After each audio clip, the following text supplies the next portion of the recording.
Mesdames,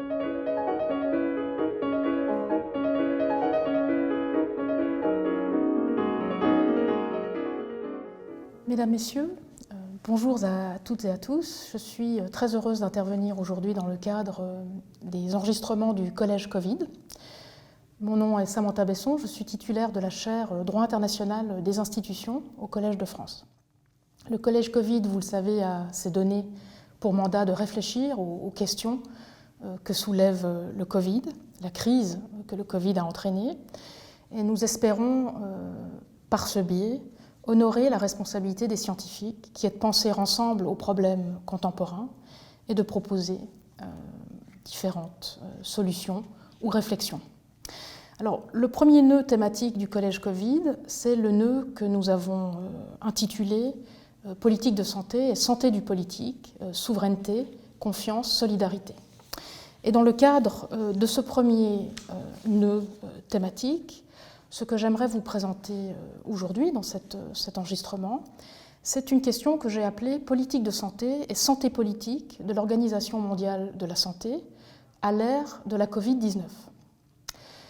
Donc, tout d'abord, qu'est-ce que l'Organisation mondiale de la santé ? C'est une organisation fondée en 1946 en tant qu'institution spécialisée des Nations unies, qui est en charge de la coordination de la protection de la santé mondiale. L'Organisation mondiale de la santé, aujourd'hui, c'est une organisation qui est composée de 194 États membres et qui a donc une ampleur quasi universelle. Ce que peu de personnes savent sur l'Organisation mondiale de la santé, c'est qu'elle est caractérisée par deux traits qui la distinguent fondamentalement de beaucoup des organisations qui ont été créées au même moment. Le premier trait, c'est que de manière tout à fait remarquable, la Constitution de l'Organisation mondiale de la santé établit, je cite, que les résultats atteints par chaque État dans l'amélioration et la protection de la santé sont précieux pour tous. Fin de citation. Elle insiste aussi sur le fait que, et je cite à nouveau, la santé de tous les peuples dépend de la coopération la plus étroite des individus et des États. Fin de citation.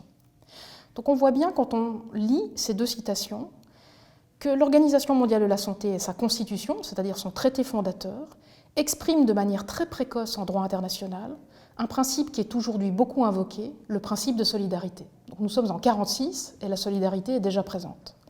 L'autre idée qui ressort de ces deux citations, c'est que la santé est considérée comme une question d'intérêt commun, une question qui relève de la responsabilité commune des individus et des États. Outre ce trait remarquable qui est de consacrer déjà ces deux principes que sont la solidarité et la responsabilité commune, la constitution de l'OMS présente une autre caractéristique qui la distingue fondamentalement des organisations internationales de l'époque, c'est le fait que l'Assemblée mondiale de la santé, qui est l'assemblée qui réunit l'ensemble des États parties de l'OMS, cette assemblée se voit dotée de la compétence d'adopter du droit international obligatoire pour ces États. En effet, en vertu de la constitution de l'OMS, l'Assemblée mondiale de la santé dispose de l'autorité d'adopter des règlements, comme par exemple le règlement sanitaire international, qui nous a été très utile au printemps, mais aussi des traités comme la Convention cadre de l'OMS pour la lutte anti-tabac. Donc ce qu'on voit en lisant la constitution de l'OMS, c'est que loin des images habituelles que l'on a données ce printemps d'une organisation impotente et moribonde, ce que ces principes et compétences uniques nous rappellent, c'est que l'organisation a été instituée en 1946 pour marquer un nouveau départ en matière de protection mondiale de la santé. En effet, l'organisation est créée pour rompre, pour tourner la page de la diplomatie internationale de la santé qui avait initié les puissances occidentales au XIXe siècle. Au XIXe siècle, en effet, l'objectif principal de la diplomatie internationale de la santé, c'était de juguler la diffusion des maladies liées au développement du commerce mondial. Donc il fallait s'occuper de la santé pour éviter que les mesures sanitaires ne pèsent trop sur la globalisation de la libre circulation des personnes et des marchandises. Donc l'OMS, quand elle est créée, avec ce principe de solidarité, de responsabilité commune et ses compétences très fortes de création du droit international, rompt avec cette diplomatie-là et décide d'écrire une nouvelle page de la politique de santé mondiale. Donc en apparence, l'OMS avait tout ce qu'il fallait, dès les origines, pour pouvoir mener à bien une véritable politique de santé mondiale. Malheureusement, nous le savons, et nous venons de le vivre dans notre chair, aucun de ces principes et compétences n'ont vraiment été mises en pratique à ce jour. Et la pandémie de Covid aura contribué à révéler non seulement les faiblesses de la politique de santé mondiale, mais aussi, à mon avis, les faiblesses de la santé du politique de l'OMS, c'est-à-dire les manques institutionnels et politiques très importants qui caractérisent l'organisation. Donc cet alliage curieux entre de très fortes compétences et autorités en droit, mais aussi de grandes faiblesses institutionnelles en pratique, appelle à s'interroger sur l'état et l'avenir de la santé du politique au sein de l'OMS, et ce sera mon propos aujourd'hui. Alors, pour le spectateur averti des organisations multilatérales, il y a bien longtemps, bien sûr, que le noble rêve cosmopolite que j'ai dessiné tout à l'heure de la constitution de l'OMS s'est transformé en cauchemar technocratique. En fait, ce n'est pas la caractéristique de l'organisation mondiale seule que d'avoir subi les affres de ce cauchemar-là. En fait, on parle aujourd'hui beaucoup de gouvernance sanitaire mondiale, faute de pouvoir parler d'un véritable gouvernement sanitaire mondial pour désigner ce qui est devenu une sorte de super-administration technoscientifique. Donc il y a deux faiblesses en particulier du cadre institutionnel de l'OMS qu'il faut mentionner, à mon avis, en particulier. Ces deux caractéristiques ou ces deux faiblesses se retrouvent dans d'autres organisations multilatérales malades de la technocratie actuellement, mais elles sont particulièrement présentes dans l'OMS. La première, c'est le remplacement du gouvernement par le droit, donc le remplacement du gouvernement par le droit international des États réunis dans l'Assemblée mondiale de la santé, qui était prévu par la constitution de l'OMS, par une gouvernance par l'expertise, une gouvernance par l'expertise technoscientifique de comités d'experts. Alors ce travers n'affecte pas seulement la contestabilité des décisions qui sont prises dans l'organisation, personne ne peut les contester puisque leur fondement technique, scientifique les rend sans appel, mais surtout il limite la représentativité des peuples auxquels ces décisions s'appliquent, puisque les représentants principaux de ces peuples, les États, ne sont que très peu impliqués finalement dans la prise de ces décisions. La deuxième faiblesse institutionnelle qui caractérise l'OMS désormais, c'est l'insuffisance du financement public obligatoire. On a beaucoup parlé pendant la crise du fait que la majeure partie du budget de l'OMS n'est couvert que par des donations volontaires. En fait, seul 20% de son budget est assuré par des contributions publiques obligatoires. Ce qui veut dire que les donateurs volontaires de l'OMS, c'est-à-dire les 80% du reste de son financement, peuvent entraîner une influence indue, mais aussi profondément inégale, sur ces décisions.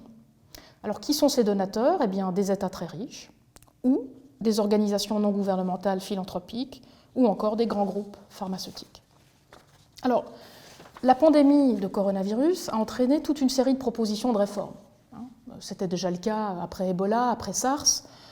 À chaque nouvelle pandémie, chaque crise, l'OMS se dote de toutes sortes de réformes. D'ailleurs, fin juin, lors de l'Assemblée mondiale de la santé, une bonne partie de ces propositions de réformes ont été adoptées. Le problème, c'est que ces réformes sont souvent des réformettes, c'est-à-dire qu'elles visent des problèmes en particulier, individuellement et séparément. Donc on va s'occuper du financement, on va s'occuper de l'indépendance ou de la transparence, ou encore de l'effectivité des décisions. La difficulté de ce genre de réformes, c'est que, outre le fait qu'elles travaillent en silo, finalement, elles sont des réformettes qui travaillent toutes seules dans leur coin, c'est qu'elles ne prennent pas, je pense, la mesure de la magnitude de la crise, non seulement de la magnitude de la crise de santé que nous venons de vivre, et des conséquences socio-économiques graves qu'elle aura, mais aussi la magnitude de la crise politique que vit l'OMS. Donc, le changement, la dimension politique de cette crise, je pense qu'on peut la comprendre de deux manières. D'abord, de manière générale, on peut dire qu'au sein des organisations internationales, on touche à la fin de l'ère technocratique. On voit aujourd'hui que les populations du monde ne sont plus prêtes à accepter l'invocation de l'autorité scientifique ou de l'efficacité d'une décision pour en emporter la légitimité politique. Donc ça, c'est un phénomène de fond qui se produit et qui affecte bien sûr aussi l'OMS. Mais plus spécifiquement à l'OMS, ce qu'on a vu dans cette crise de ce printemps, et actuellement encore, c'est que la politique mondiale s'est invitée ouvertement dans toutes les discussions récentes à l'OMS et sur l'OMS. Donc le bras de fer entre la Chine et les États-Unis, c'est l'un des exemples de cette crise. Et le fait qu'on ait tant parlé de souveraineté à l'OMS, c'est aussi quelque chose de tout à fait caractéristique.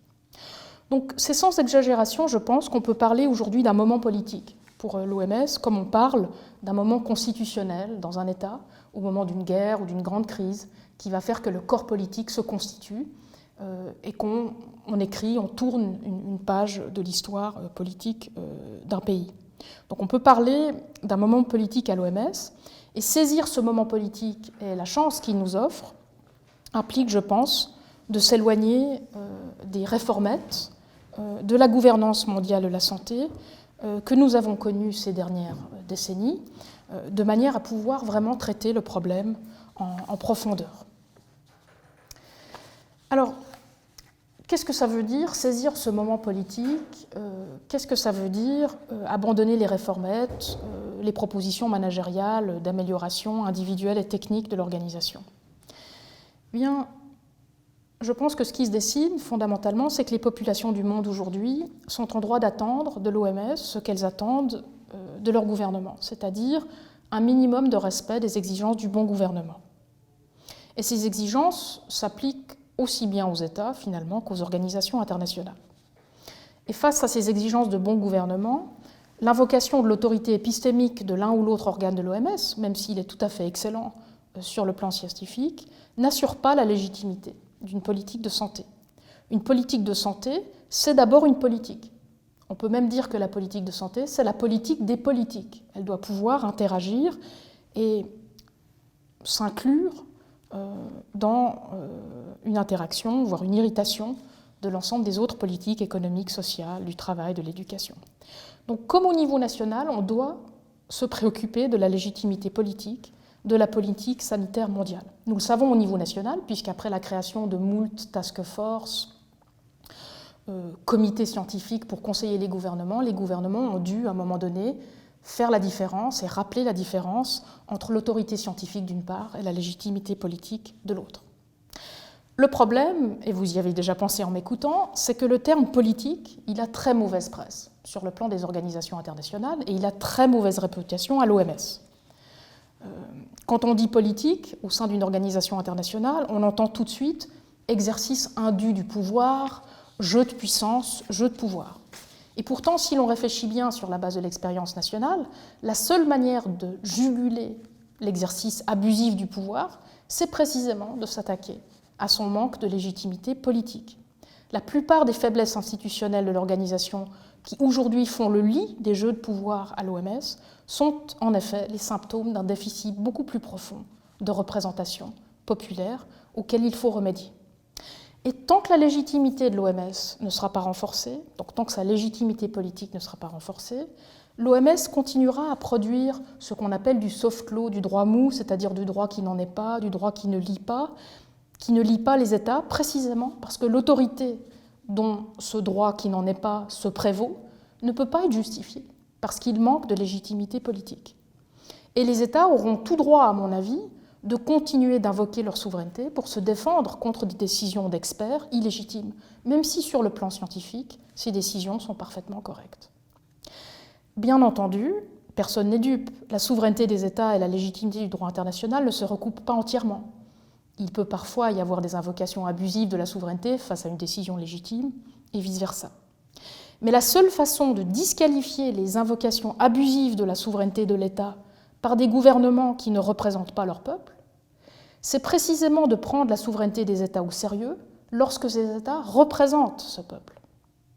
Et donc c'est exactement pour cette raison, à mon avis, qu'il faut d'abord œuvrer au renforcement de la légitimité politique de l'OMS avant de s'en prendre et d'attaquer la souveraineté de ses États membres. Ils cherchent simplement à exprimer, parfois, un souci légitime de représentation de leur population. Mais qu'est-ce que la légitimité politique dont j'ai tant parlé d'une organisation internationale? En bref, c'est un grand débat, mais la légitimité politique telle que je la comprends ici désigne qui a le droit de gouverner et comment ce droit doit être exercé pour générer des obligations pour les personnes qui sont gouvernées. Et la légitimité politique, quand elle est démocratique, eh bien, elle s'évalue, à mon avis, et je ne pourrais pas l'exposer ici pleinement, mais elle s'évalue par référence à 4 principes minimaux. D'abord, le contrôle populaire effectif. Il faut que la population puisse contrôler de manière ultime et effectivement ses représentants. L'égalité politique, la contestabilité délibérative et la protection des droits de l'homme. Alors comment est-ce qu'on fait respecter ces 4 principes minimaux de la démocratie à l'OMS? Ce n'est pas facile, comme dans n'importe quelle organisation internationale. Dans la mesure où l'Assemblée mondiale de la santé n'est pas un parlement mondial de la santé, dans la mesure où il n'est pas directement élu par les populations du monde, il faut absolument que nous puissions identifier d'autres moyens pour permettre aux populations du monde d'exercer un contrôle populaire effectif et ultime sur l'OMS. Ce ne sera pas par le biais d'un parlement mondial.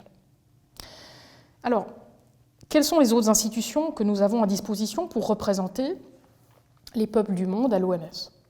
Alors, nous avons des États, nous avons des institutions publiques qui se profilent sur le plan international, comme les villes ou d'autres organisations internationales, mais nous avons aussi des institutions privées, comme les organisations non gouvernementales ou les entreprises multinationales. La difficulté, c'est qu'aucune de ces institutions, pour l'instant, qu'elles soient publiques comme les États ou les villes, ou privées comme les ONG ou les entreprises, n'est suffisamment représentative des peuples du monde en soi. Et la seule façon de compenser les déficits démocratiques respectifs de chacune de ces institutions, c'est de veiller à ce qu'elles assurent ensemble la représentation des mêmes peuples dans le cadre de ce que j'ai appelé ailleurs dans mes publications un système international de représentation multiple. Un tel système, si nous arrivons à le composer avec une représentation par de multiples institutions, un tel système sera à même d'assurer la continuité institutionnelle de la chaîne de représentation démocratique. Alors, ce n'est pas ici le lieu d'entrer dans les détails de ce que pourrait être cette représentation multiple au sein de l'OMS, mais elle implique, à mon avis, au moins 3 choses que j'aimerais présenter ici, brièvement.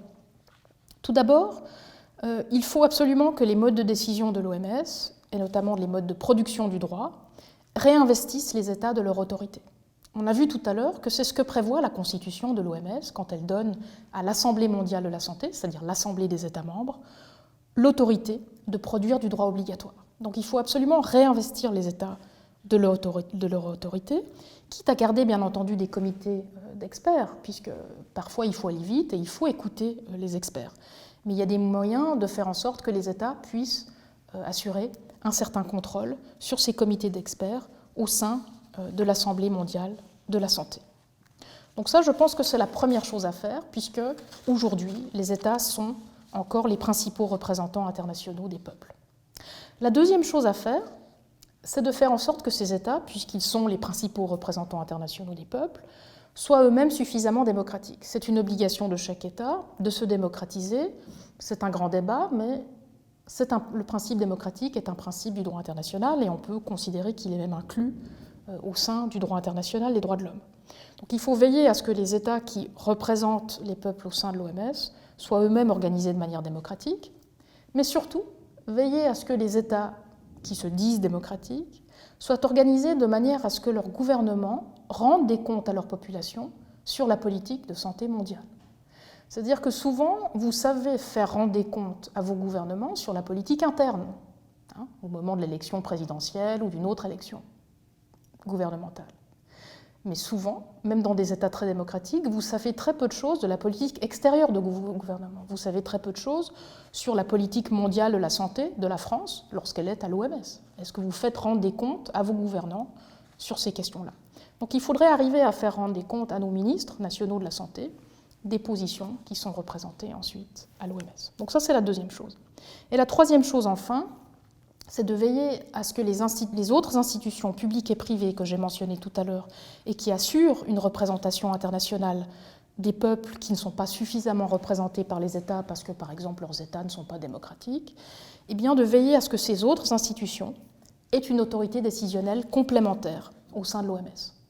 Donc je ne parle pas juste d'écouter de loin ce que les organisations non gouvernementales ont à dire, mais non, les impliquer, les associer véritablement dans le cadre de l'autorité décisionnelle, et ce, de manière à compenser les déficits démocratiques de la représentation exclusivement étatique. Alors, quels sont les déficits démocratiques de la représentation exclusivement étatique? Je l'ai déjà dit, si vous êtes représenté par un État qui n'est pas démocratique, il ne vous représente pas vraiment.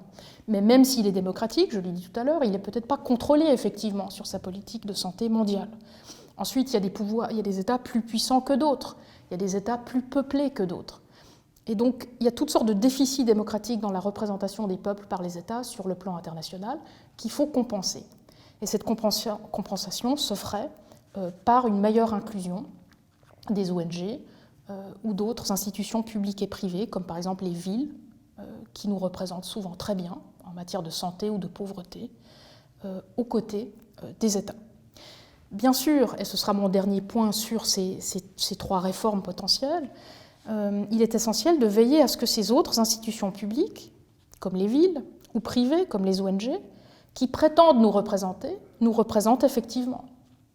Donc il faudra veiller, par exemple, aux ONG qui prétendent nous représenter, il faudra veiller à ce qu'elles puissent être contrôlées par ceux qu'elles disent représenter. Est-ce que finalement nous élisons nos ONG ? Non, nous avons très peu de moyens de les représenter.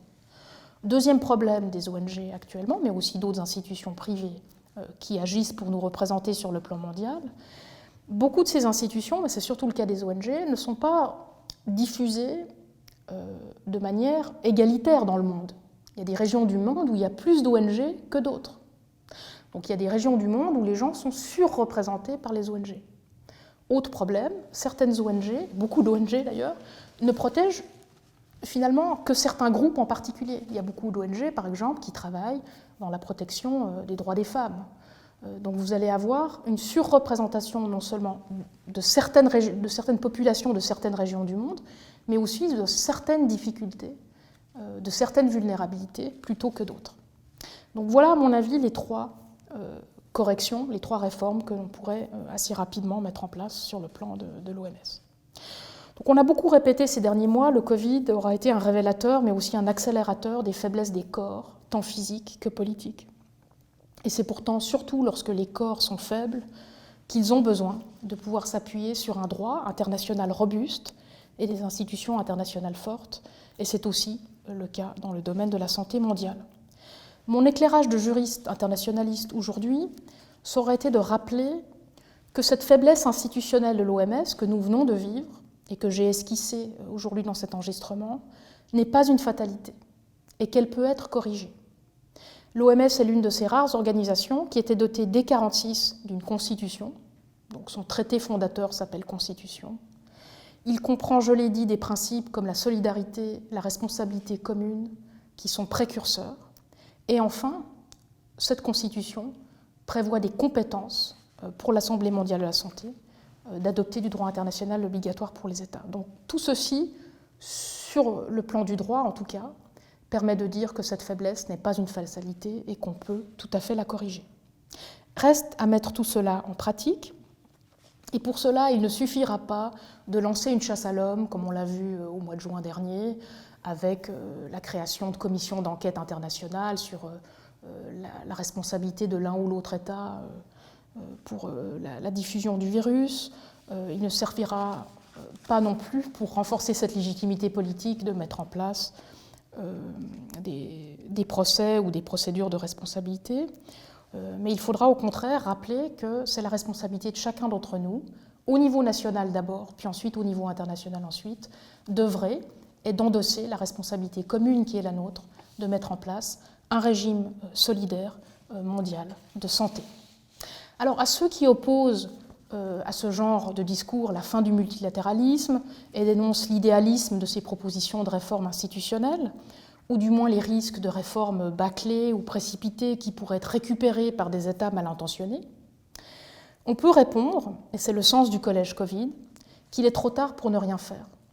Le moment est venu, je pense, de poursuivre la construction de l'ordre institutionnel international qui a débuté après-guerre, puisque la faiblesse de cet ordre n'est pas inscrite dans la construction de cet ordre.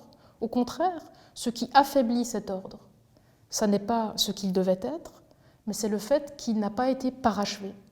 C'est-à-dire que les puissances de l'époque qui œuvraient à sa mise en place ont à un moment donné mis la fin de la construction sur pause pour rendre cet ordre quelque part dépendant des puissances de l'époque. La difficulté, on le sait très bien, c'est qu'on ne peut plus aujourd'hui dépendre de ces puissances-là et que d'autres puissances moins bien intentionnées ont pris la place et commencent à influer et à jouer le jeu de cet ordre institutionnel. Donc si on veut dépasser ce jeu de puissance dont j'ai parlé en ouverture tout à l'heure, qui comble le vide qui a été laissé par les puissances qui étaient à l'œuvre en 1946, au moment de la création de l'OMS. Il faut poursuivre rapidement et avec courage ce qui avait été commencé, et ce de manière à assurer l'égalité politique proportionnelle des individus et des peuples, sans exception, et assurer leur capacité de contrôle des institutions qui les représentent, tant sur le plan national qu'international. Comme tout moment constitutionnel, ce moment politique de l'OMS ne durera pas toujours, c'est une petite fenêtre, et la gestion des questions socio-économiques nationales plus urgentes que nous vivons tous risque rapidement de prendre le dessus des agendas, renforçant encore le repli national qui est déjà à l'œuvre. Heureusement, quelques premières réactions et propositions sont déjà arrivées durant l'été. Elles viennent d'Europe, de l'Union européenne, mais aussi de partenariats stratégiques noués entre certains États d'Afrique et d'Asie. Et heureusement, ces premières réactions et propositions de réforme sont bonnes et elles permettent, je pense, d'espérer de voir sortir l'OMS des jeux de pouvoir et de renforcer sa légitimité politique. Le problème toutefois, et je mets en garde contre un enthousiasme peut-être trop rapide, le problème de ces propositions, c'est que souvent elles se concentrent sur des projets spécifiques de politique de santé, ce qui est très bien, puisque c'est le rôle de l'OMS que de faire ce genre de propositions. On a beaucoup parlé par exemple des communs médicaux, des communs de vaccins, donc ça c'est une très bonne chose sur lesquelles il y a différentes propositions en ce moment. Mais la difficulté des communs sans politique des communs, et donc sans démocratie des communs, c'est que les communs n'ont pas beaucoup de sens, sans politique et sans connaître véritablement les institutions qui travaillent ces communs. Donc la politique mondiale de la santé exige, à mon avis, aussi qu'on se préoccupe avec urgence de la santé du politique mondial. Merci beaucoup de votre attention.